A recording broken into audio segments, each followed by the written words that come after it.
सौम्या गाय का चारा लेकर घर पहुंची ही थी कि तभी उसकी माँ सौम्या से बोली, अच्छा है बिटिया तू आ गई, मैं तेरा ही इंतजार कर रही थी।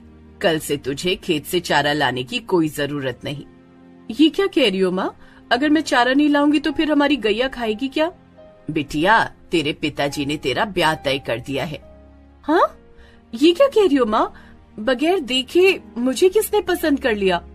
अरे कुछ दिन पहले जब तू गाय को चारा खिला रही थी ना, तभी तेरी होने वाली सास ने तुझे देख लिया और तुझे पसंद कर लिया। 3 दिन बाद तेरा ब्याह है।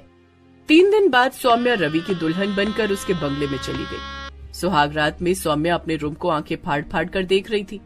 रवि शहर के जाने माने बिजनेसमैन का बेटा था। सौम्या को इस तरह से हैरान देख रवि मुस्कुराते हुए बोला, क्या देख रही हो सौम्या? तुम्हारा घर कितना बड़ा और सुंदर है। सौम्या, बड़ा घर इसलिए है क्योंकि हमारे परिवार के सदस्य भी ज्यादा है। सुबह माँ तुम्हें परिवार के सारे सदस्यों से इंट्रोड्यूस करवा देगी। अगली सुबह सौम्या जल्दी उठ गई। वो नहा धोकर रसोई जाने की तैयारी कर रही थी। तभी सौम्या की सास उससे बोली, बहू रसोई में जाने से पहले अपने सारे ससुराल वालों से नहीं मिलोगी क्या? सौम्या घूंघट ओढ़े हुए अपनी सास के पास आ गई। बहू, रवि के अलावा मेरे 3 बड़े बेटे और हैं, और उनकी 3 बहुएं भी, और तुम्हारी 3 छोटी नंदे भी, और मुझे और मेरे पति को तो तुम जानती ही हो। ये है हमारा परिवार। अच्छा सुनो, मैंने सुना है कि तुम खाना बहुत अच्छा बनाती हो। मेरे हाथ का बना हुआ खाना जो भी खाता है वो कभी कभी उंगलियां चाटने के साथ साथ अपनी उंगलियां भी खा जाता है। अच्छा, तुम्हें खाने में क्या क्या बनाना आता है? मुझे हर तरह के पकवान बनाने आते हैं। तुम्हारे बारे में यही सुना था मैंने, इसीलिए फट से तुम्हें यहाँ पर ब्याह कर ले आई। इतना बोलकर सौम्या की सास ने एक लंबी चौड़ी लिस्ट निकाल ली और उस लिस्ट में देखते हुए सौम्या की ओर देखकर बोली, सुनो बहू, आज तुम्हारा पहला दिन है, इसीलिए मेरे परिवार को तुम्हारे ही हाथ का नाश्ता खाना है। तुम्हारे बड़े जेठ को मटन करी बहुत पसंद है और तुम्हारे मंझले जेठ को चिकन फ्राई बहुत ज्यादा पसंद है, और मंझले से छोटे जेठ को दम आलू बहुत पसंद है। मुझे और तुम्हारे ससुर को बेसन की रोटी और पुदीने की चटनी, ये सब तुम्हें अभी बनाना है। तभी सौम्या की ननद सौम्या से बोली, अच्छा भाभी सुनिए ना, मुझे पालक पनीर बहुत पसंद है, और भाभी मुझे सुबह सुबह छोले भटूरे खाने की आदत है। भाभी मैं सुबह सुबह मसालेदार खाना पसंद करती हूँ, इसीलिए मैं दाल मखनी खाऊंगी, वो भी लाल मिर्च का तड़का वाली। उन सब की फरमाइश सुनकर सौम्या को चक्कर आते हुए महसूस होने लगे। तभी सौम्या की बड़ी जेठानी सौम्या से बोली, और तुमने हमारी फरमाइश तो सुनी ही नहीं, मुझे पनीर के पकौड़े और मेरी छोटी जेठानी को बेसन के पकौड़े खाने हैं। और मुझे सुबह सुबह तंदूरी चिकन खाने की आदत है। जाओ बहू, अभी से नाश्ता बनाने में जुट जाओ, फिर तुम्हें दोपहर का खाना भी बनाना है और फिर डिनर की तैयारी भी करनी है। सौम्या चुपचाप रसोई में जाकर सबकी फरमाइशों के पकवान बनाने में जुट गई। सबकी फरमाइशों के पकवान तैयार करने में ही दोपहर हो गई कि तभी सौम्या की सास एक लंबी लिस्ट हाथ में लेकर रसोई घर में आकर बोली, ये दोपहर के भोजन की लिस्ट है, अब तुम्हें दोपहर का भोजन बनाना है। सौम्या ने चुपचाप दोपहर का भोजन बनाने में जुट गई। ऐसे ही रसोई घर में ही भोजन बनाते बनाते शाम हो गई। सौम्या का थककर बुरा हाल हो चुका था। सौम्या का आराम करने का दिल कर रहा था। सौम्या रसोई घर से बाहर निकली ही थी कि तभी सौम्या की सास फिर से एक लंबी लिस्ट लेकर आ गई। अरे कहाँ जा रही हो बहू, अभी तो तुम्हें सबके लिए डिनर भी तैयार करना है। ये लो, इस लिस्ट को ध्यान से देख लो। सौम्या रात का डिनर बनाने में जुट गई। थक हार कर रात 10 बजे सौम्या अपने रूम में पहुंची ही थी कि तभी उसका पति रवि उससे बोला, क्या बात है सौम्या, तुम तो बहुत थकी हुई लग रही हो। अजी आपका परिवार कितने पकवान खाता है, नाश्ते में अलग, लंच में अलग, डिनर में अलग। रोज ऐसे ही नए नए 1000 पकवान बनाऊंगी तो मेरा तो बुरा हाल हो जाएगा। किसी ने मुझसे खाने तक को नहीं पूछा। मुझे भी भूख लग रही है। माफ करना सौम्या, मैं तो बाहर से खाना खाकर आया हूँ, लेकिन तुम चिंता मत करो, मैं तुम्हारे लिए रसोई से कुछ खाने को ले आता हूँ। कुछ देर बाद रवि खाली हाथ वहाँ पर आ गया। क्या हुआ? सौम्या, खाना तो खत्म हो गया। खत्म हो गया? क्या कह रहे हो तुम? सुबह के 7 बजे से रात 10 बजे तक खाना ही बनाया है मैंने, और सब खत्म हो गया। उस रात सौम्या गुस्से से भूखी सो गई। अगली सुबह सौम्या फिर से सबकी फरमाइशों के पकवान तैयार करने में जुट गई। ऐसे ही कई दिन चलता रहा। कुछ दिन बाद सौम्या अपनी तीनों जेठानियों के पास आकर बोली, मैं सुबह से लेकर शाम तक खाना बनाने में ही लगी रहती हूँ, क्या आप लोग मेरा हाथ नहीं बटा सकती? हाँ, अपना मुंह बंद कर। अरे तुझे खाना बनाने के लिए यहाँ पर लाए हैं, वरना तुझ में क्या लाल जड़े थे? कभी सोचा है तू झोपड़पट्टी में रहने वाली इस बंगले की बहू क्यों बनी? अरे इसलिए क्योंकि हमें एक खाना बनाने वाली की जरूरत थी जो हमें बढ़िया बढ़िया खाना खिला सके। सौम्या चुपचाप अपनी आंखों में आंसू लिए हुए रसोई घर में चली गई और रोते हुए अपने आप से बोली, अब समझ आया ये लोग मुझे यहाँ पर किसी 5 स्टार होटल की नौकरानी बनाकर लाए हैं। इतना बोलकर सौम्या रोते रोते खाना बनाने लगी। सौम्या दिन ब दिन कमजोर होती जा रही थी क्योंकि वो जितना भी खाना बनाती उसे रात में भूखा ही सोना पड़ता। एक दिन सौम्या सो रही थी कि तभी उसके कानों में एक बच्ची की आवाज टकराई, माँ हम बहुत थके हुए और भूखे हैं। सौम्या अचानक उठकर बैठ गई। ये बच्ची की आवाज कहाँ से आ रही है? तभी दूसरी बच्ची की आवाज सौम्या के कानों में टकराई, माँ आप दिन भर भूखी काम करती हो, तब हमें भी थकान होती है और भूख भी लगती है, हम भूखे हैं माँ। सौम्या घबरा कर उठकर बैठ गई और अचानक बेहोश हो गई। तभी रवि सौम्या को तुरंत अस्पताल लेकर चला गया। डॉक्टर सौम्या को चेक करते हुए रवि से बोला, देखिए घबराने की जरूरत नहीं है सर, आपकी पत्नी प्रेग्नेंट है। इनके गर्भ के अंदर 2 जुड़वा बेटियां हैं जो कि बहुत कमजोर हैं। इनके खाने पीने का ध्यान रखिए और इन्हें आराम कराइए। रवि सौम्या को घर पर लेकर आ गया। डॉक्टर की बात सुनकर सौम्या समझ गई कि कल रात जो बच्चियां उससे बात कर रही थीं, वो दरअसल उसके गर्भ में उसकी बेटियां ही थीं। सौम्या अपनी सास से बोली, माँ जी डॉक्टर ने मुझे आराम करने की सलाह दी है और साथ ही साथ खाली पेट नहीं रहने की भी सलाह दी है। अरे तो हमने तेरे कौन से हाथ रोके हैं खाने के लिए? माँ जी मैं दिन भर खाना ही बनाती हूँ, मगर मुझे रात में भूखा ही सोना पड़ता है और दोपहर में तो खाने का समय ही नहीं मिलता। देख बहू, हमारे लड़के के लिए एक से बढ़कर एक बड़े घराने के रिश्ते थे, मगर हमने तुम्हारे जैसे गरीब घर में रिश्ता करके तुम्हारे ऊपर एहसान किया है। अब ज्यादा चू चपड़ मत करो और जाओ जाकर खाना बनाना शुरू कर दो। रात को सौम्या अपने बिस्तर पर लेटी हुई थी कि तभी उसके कानों में उसकी दोनों बेटियों के रोने की आवाज टकराई। माँ हमें बहुत तेज भूख लग रही है, अगर हमें कुछ खाने को नहीं मिला तो हम तड़प तड़प कर मर जाएंगे। माँ भगवान के लिए कुछ खा लो, अगर तुम नहीं खाओगी तो हमारे पेट पे खाना नहीं पहुँचेगा। सौम्या तड़पते हुए अपने पति रवि को सारी घटना बताते हुए बोली, मैं सच कह रही हूँ, मेरी बेटियां मुझसे बात कर रही हैं, जाओ जाकर बाजार से ही कुछ ले आओ। पागल हो गई हो सौम्या, ये सब तुम्हारे दिमाग का वहम है, सो जाओ। अगली सुबह जब सौम्या की आंख खुली तो वो बेहोश होकर गिर पड़ी। रवि तुरंत सौम्या को अस्पताल लेकर चला गया। सौम्या को देखकर डॉक्टर रवि से बोला, मैंने आपसे कहा था ना कि इनके खाने पीने का ध्यान रखिए, मगर इनका चेहरा देखकर लग रहा है जैसे ये काफी दिनों से भूखी हैं और इनकी दोनों बेटियां अब इस दुनिया में नहीं रही। हमें इमीडिएटली इनका ऑपरेशन करना पड़ेगा, नहीं तो इनकी जान भी जा सकती है। डॉक्टर कैसे भी करके मेरी पत्नी की जान बचाइए, नहीं तो मेरे परिवार को भोजन बनाकर कौन खिलाएगा। सौम्या को ऑपरेशन हो गया। सौम्या को पता लग चुका था कि उसकी दोनों बेटियां अब इस दुनिया से जा चुकी हैं। ठीक होने के बाद रवि सौम्या से आकर बोला, चलो सौम्या, घर पर सभी तुम्हारा इंतजार कर रहे हैं। मैं घर जाने से पहले कहीं और जाऊंगी। सौम्या चुपचाप पुलिस स्टेशन चली गई और सारी घटना महिला एसएसपी को बताते हुए बोली, उन सबको गिरफ्तार कर लीजिए, वो सब मेरी जुड़वा बेटियों के कातिल हैं। काश अगर तुम पहले ये सब आकर बता देती तो तुम्हारी दोनों बेटियां जीवित होती। महिला एसएसपी पुलिस बल लेकर सीधे सौम्या के घर पर पहुंच गई और उसके सारे ससुराल वालों को अरेस्ट करके लॉकअप में डाल दिया।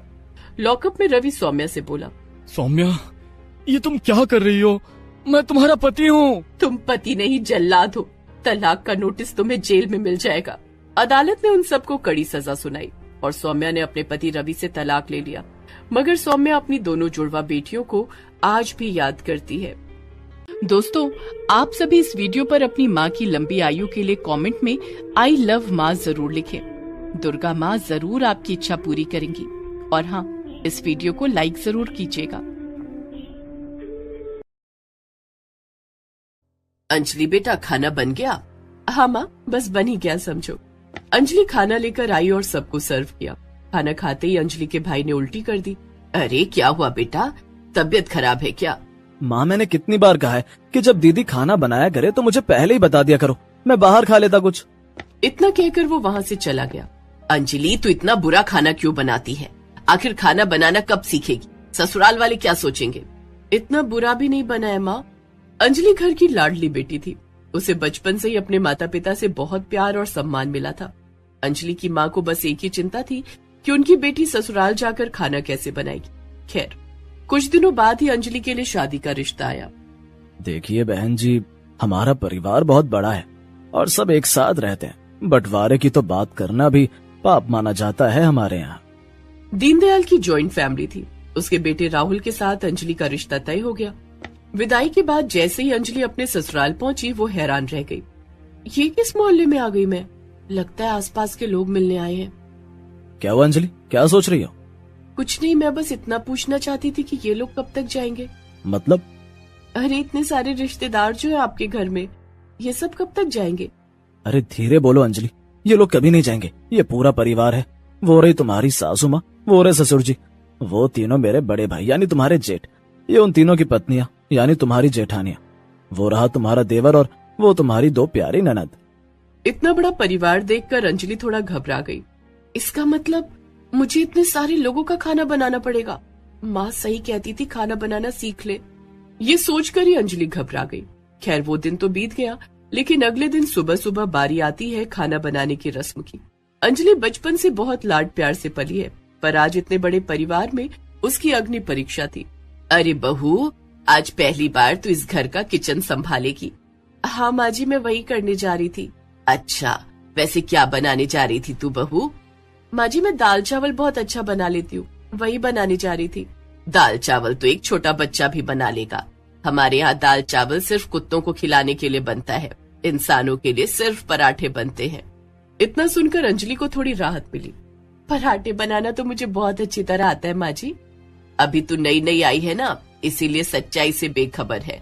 कोई बात नहीं, मेरे लिए आलू का पराठा बना देना, क्योंकि मैं इसके अलावा कुछ नहीं खाती। पराठे का नाम सुनते ही सारा परिवार वहाँ इकट्ठा हो गया। बहू, मेरे लिए मूली के पराठे। भाभी, मेरे लिए पालक का पराठा। भाभी, मेरे लिए पनीर पराठा। इस तरह सभी ने अलग अलग टाइप के पराठों का ऑर्डर अंजलि को दे दिया। हाँ चलो, अच्छा है, पराठे बनाना इजी रहेगा। अब अंजलि को अलग अलग तरह के पराठे बनाने थे, इसलिए उसे तैयारी करने में ही 2-3 घंटे बीत गए। उसे पनीर भी तैयार करना था, आलू भी, पालक भी, यानी जितने लोग उतनी तरह के पराठे। सिर्फ तैयारी करने में ही इतनी गर्मी में अंजलि के पसीने छूट गए। उसने अपनी तीनों जेठानी को किचन में बुलाया। क्या हुआ देवरानी जी, आप लोग मेरी थोड़ी सी हेल्प कर देंगी क्या? कोई हेल्प नहीं करेगा। जब हम लोग ब्याह कर नए नए आए थे तो हमारा भी यही हाल था, पर धीरे धीरे आदत पड़ जाएगी। नई बहू के आते ही पुरानी बहुओं को आराम मिल जाता है। अब इस घर का खाना अकेले तुझे ही बनाना पड़ेगा, जब तक देवर जी की शादी नहीं हो जाती। इतना कहकर तीनों जेठानी अंजलि को अकेला किचन में छोड़कर चली गई। पर किसी तरह अंजलि ने सभी के लिए फाइनली अलग अलग पराठे बना दिए। पर उस दिन उसकी हालत खराब हो गई। रात में अंजलि अपने पति राहुल से अकेले में बात कर रही थी। आप तो सुबह सुबह काम पर चले जाते हो। डेली हजारों पराठे बनाना कोई आसान काम नहीं है। 3-3 भाभियां पर कोई मदद नहीं करती। मैं कल ही माँ से बात करता हूँ। नहीं नहीं, मेरी माँ तक अगर बात पहुंची तो उन्हें लगेगा कि उनकी बेटी एक अच्छी बहू नहीं बन पाई। हाँ, वैसे पराठे तो बनानी है, मुझे भी पसंद है पराठे, और शादी के बाद तो तुम्हें ये सब करना ही था। चलो अब सो जाओ। अंजलि थक कर सो गई। उसे नींद भी आ गई, लेकिन रात के करीब 12 बजे कमरे के दरवाजे पर किसी ने दस्तक दी। अरे भाभी, दरवाजा खोलिए। अरे इतनी रात को कौन आ गया, मैं देखती हूँ।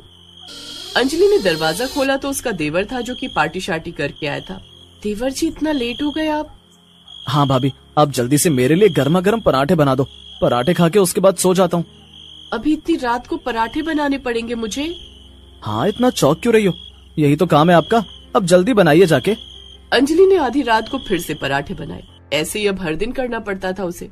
सुबह नाश्ते के लिए पराठे, फिर जितने लोग काम पर जाते थे उनके टिफिन के लिए पराठे। किसी को आधी रात को पराठे तो किसी को शाम को पराठे।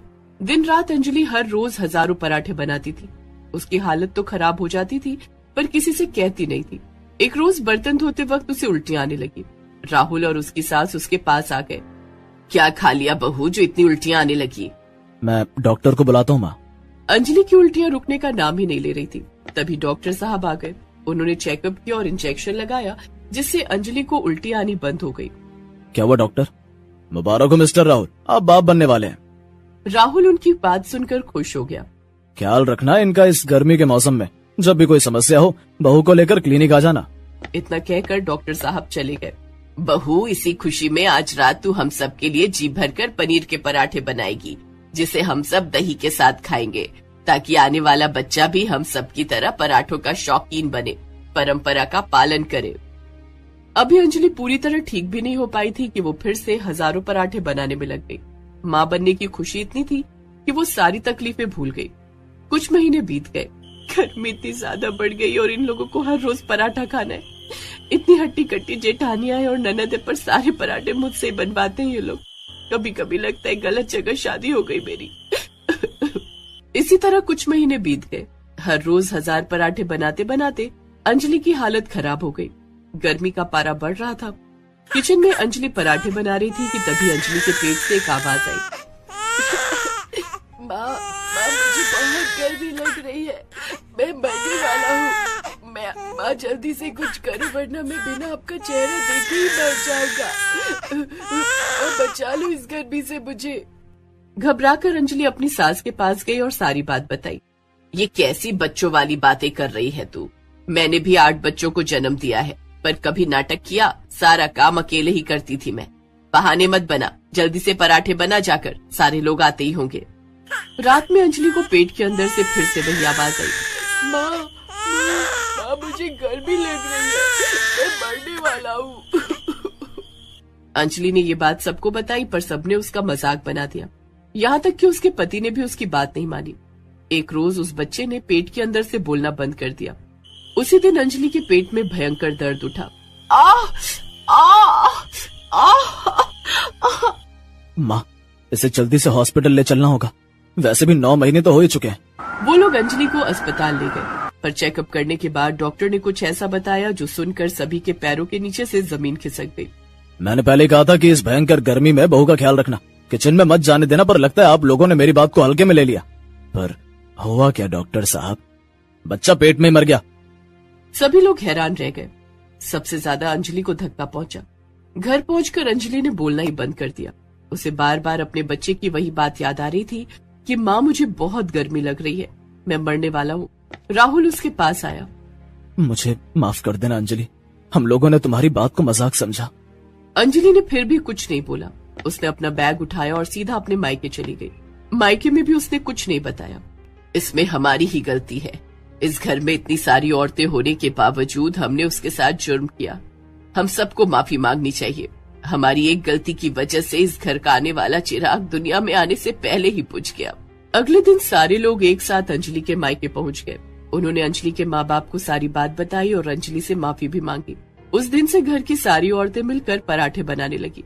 अंजलि ससुराल लौट आई। उससे किसी ने पराठे बनाने को नहीं कहा। इसी तरह वो खुशी खुशी ससुराल में ही रहने लगी।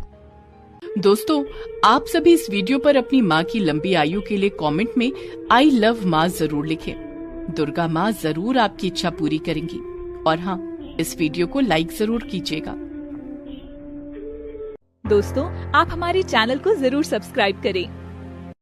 दोस्तों, आप सभी इस वीडियो पर अपनी माँ की लंबी आयु के लिए कमेंट में आई लव माँ जरूर लिखें। दुर्गा माँ जरूर आपकी इच्छा पूरी करेंगी।